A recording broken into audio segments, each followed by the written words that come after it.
के लिए। अहम खबर, मुल्क में कोरोना के केसों में कुछ कमी देखी जा रही है। पिछले 24 घंटों पे अगर नजर डालें तो 3,29,379 नए कोरोना के मामलों की तस्दीक हुई है।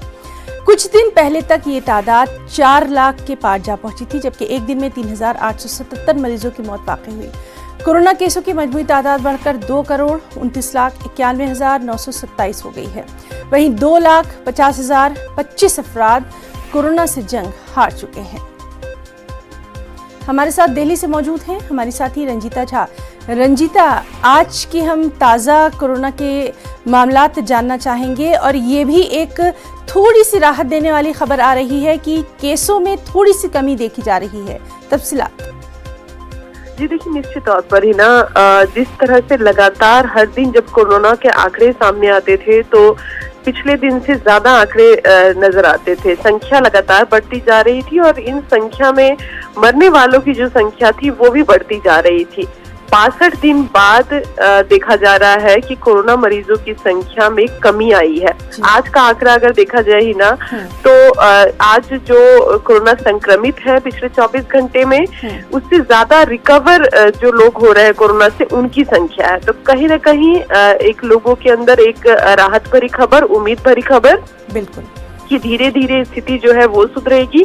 आज के जो आंकड़े वो लोगों को राहत देने वाली है, क्योंकि आंकड़ों में ये पता चल रहा है कि संक्रमित जो लोग हो रहे हैं उससे ज्यादा रिकवर हो रहे हैं। 62 दिनों में पहली बार ऐसा आंकड़ा देखने को मिला है। कई ऐसे राज्य हैं जो दावा कर रहे हैं, उनके कई ऐसे डिस्ट्रिक्ट हैं जहां पिछले 12 दिन में कोरोना का एक भी केस नहीं आया है। लेकिन सवाल ये है ही ना कि इस तरह के आंकड़े को मेंटेन करना मुश्किल होगा।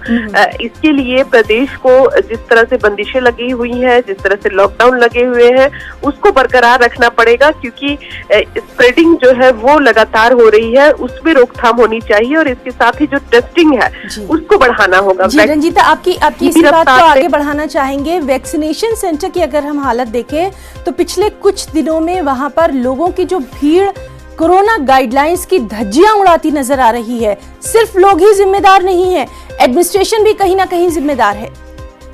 ना देखिए, बिल्कुल वैक्सीनेशन की जो प्रक्रिया चल रही है न सिर्फ दिल्ली बल्कि देश के अलग अलग राज्यों में ये तस्वीर देखी जा रही है कि 18 साल से ज्यादा उम्र के लोग जो है तीसरे चरण में जिनका वैक्सीनेशन होना था, 18 साल से ज्यादा और 44 साल तक के लोगों के लिए जो वैक्सीनेशन ड्राइव सरकार ने शुरू की थी उसको लेकर पहले कंफ्यूजन था राज्य सरकारों को कि आखिर किस रेट पर उनको वैक्सीन मिलेगा। कई राज्य ऐसे हैं जो 1 मई से शुरू भी नहीं कर पाए वैक्सीनेशन की प्रक्रिया। अब झारखंड ने अनाउंस किया है कि वो 15 से शुरू करेंगे।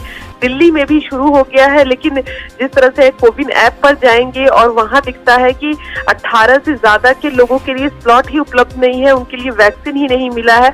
तो ऐसी जो ऊहापोह की स्थिति है उस वजह से जब आप कोविन ऐप पर रजिस्ट्रेशन भी करवा लेते हैं, लेकिन जब आप सेंटर के लिए उम्मीद करते हैं कि आपको वैक्सीन 3 से 4 दिन में मिल जाएगा, तो ऐसी स्थिति दिल्ली में भी नहीं दिख रही है, क्योंकि राज्य सरकारों के पास वैक्सीन नहीं है।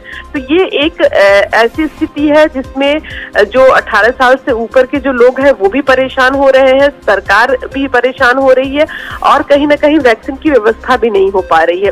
तो ऐसे में सरकारों को जरा और कोऑर्डिनेशन की जरूरत है। ठीक आपने कहा कि मिलजुल कर काम करना होगा और खासतौर से जिस वैक्सीन का सभी को बेसब्री से इंतजार था उसके लिए एक बेहद जामे लायामल तैयार करने की जरूरत है। रंजीता, बहुत बहुत शुक्रिया आपका तमाम तर जानकारी के लिए। मरकज की मोदी हुकूमत वैक्सीन की फराहमी